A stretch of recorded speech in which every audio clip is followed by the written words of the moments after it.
I heard a rumor that the Audi R8 is the most searched car on the internet. Probably the most searched supercar if I had to guess, but that was on like Jalopnik. And I figured, let's give the people what they want. I bought one. What is going on, guys? I'm Watch Ergo, and this is my first supercar. Let's get into it.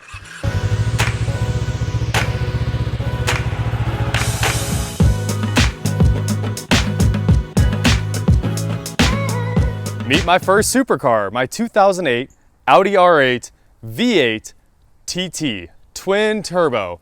Back here in the back, where the engine belongs on these cars, we've got a Heffner twin turbo kit making 750 horsepower out of a car that originally made 430 horsepower.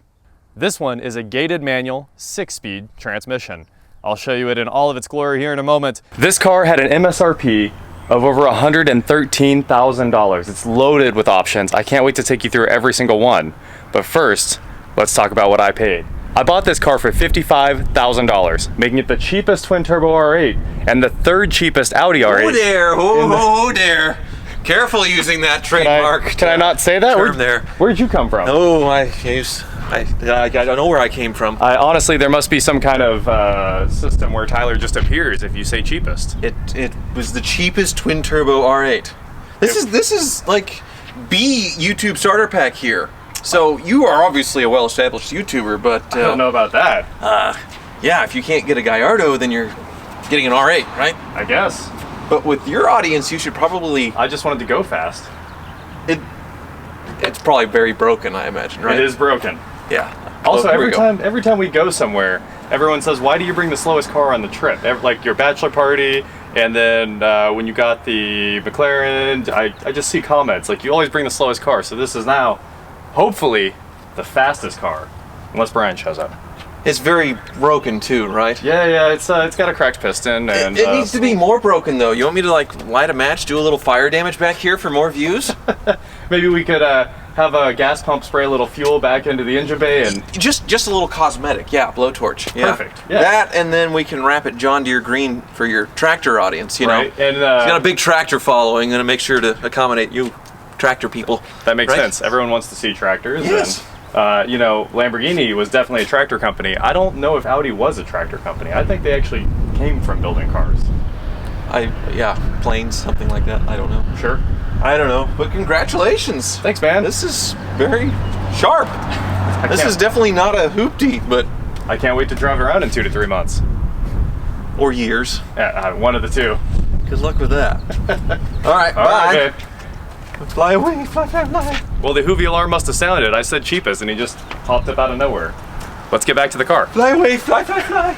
The Audi R8 is of course marketed as a less flashy supercar and a dream car for most of us. Now this is a very well optioned car. I'm going to go over all the options here in a moment, but putting a stop to the power coming out of that twin turbo V8 and through that 6-speed manual, we have steel brakes. I wish it was a carbon ceramic car, but it's not, and I'm not actually sure carbon ceramics even existed on the 08. They definitely exist in the later models, and you can buy them either as used OEM parts or replacement new parts. That said, I think the steel brakes will do pretty well on a street car. We've got the Bang & Olufsen audio system inside to make your driving experience more than pleasant. It's a wonderful sounding audio system with 3-way components in the doors. You've got a tweeter right up here in the pillar, and then a mid bass, and then the actual woofer down in the lower part of the door.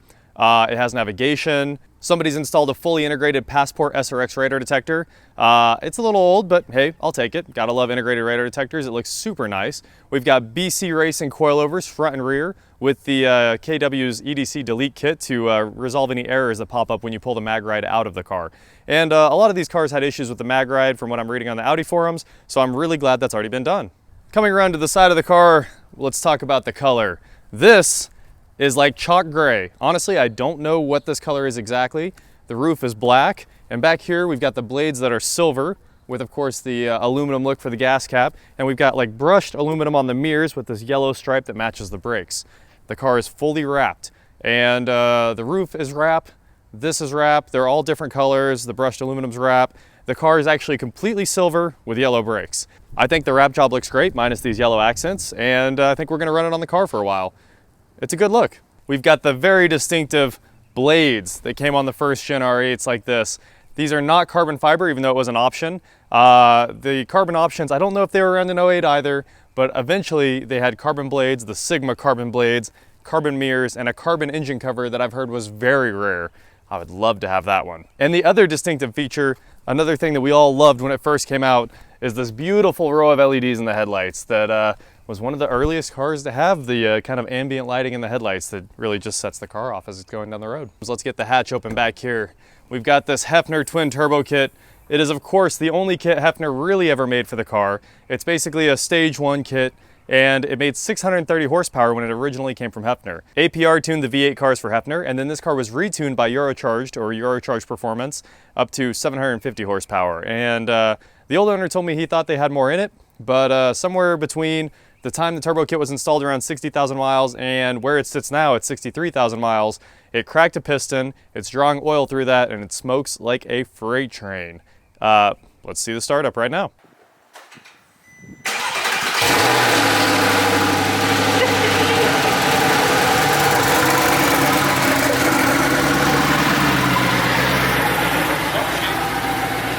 So we've got 2 precision turbochargers hidden right back in here. This great looking air-to-water intercooler that perfectly matches the Audi intake right in front of it.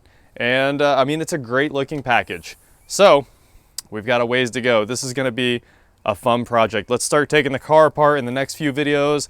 It arrived with a completely dead battery, wouldn't move at all. We had to push it off the transport trailer, and we put a battery in it. That'll be the next video. I had to move it outside, of course. So I did put a battery in it earlier, and we made that a separate video for you guys so you can see how to disassemble the entire front end of the car just to put a battery in. It's not the easiest battery change, but also it's not that difficult if you can pull out a couple fasteners and tear the whole front end of the car out. I'd say that about covers the outside. Let's jump inside and take a look at some of the interior. And inside the Audi R8, it's actually very simple. You've got your just normal Audi controls. The steering wheel controls aren't anything crazy. Volume, radio up and down for, you know, station, track, whatever.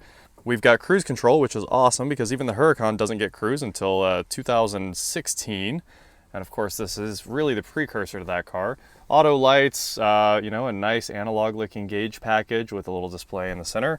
Here's our navigation, climate, radar detector, and the gated, the piece de resistance. That's it, that gated manual. Underneath the gated shifter, we've got the controls for the suspension that's been removed, the old mag ride, the electronic stability protection, hazards. This is the wing control and the park distance sensors. There's an ashtray and a lighter right there. Parking brake, and behind you, we've got this 6-disc CD changer. Behind the navigation screen, there's a DVD player and 2 SD slots. Did I mention it has heated seats? I think that's about the only thing I missed right there. Everything else is just normal climate controls. Of course, we've got some eBay floor mats, and you know, I don't love them, but I also don't hate them, so they're gonna stay for now.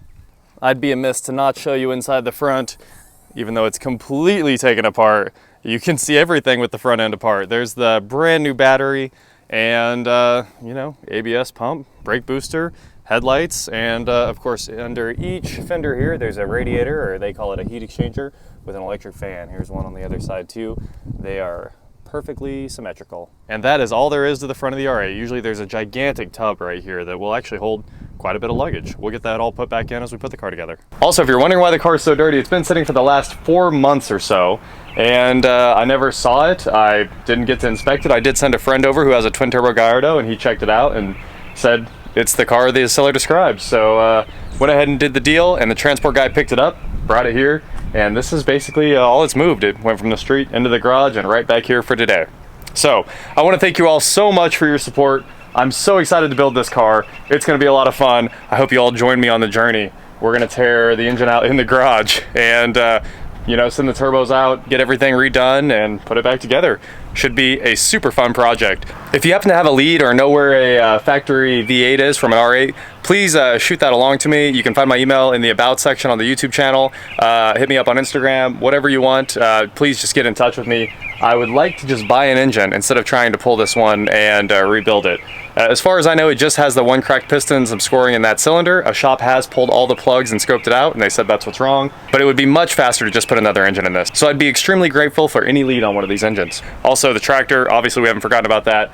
There's a really cool video coming up about that. And that is it for today, guys. Please like, share, subscribe, do whatever you want to do, and I will talk to you next time.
In the next video, I'll show you guys us unloading this off the trailer. It was quite the ordeal, and it still blows my mind that I have my first supercar. I think that was awesome. Oh wait, it wasn't recording. It was too. I'm joking. I was like, I freaking handed it to you recording. All right. You killed me.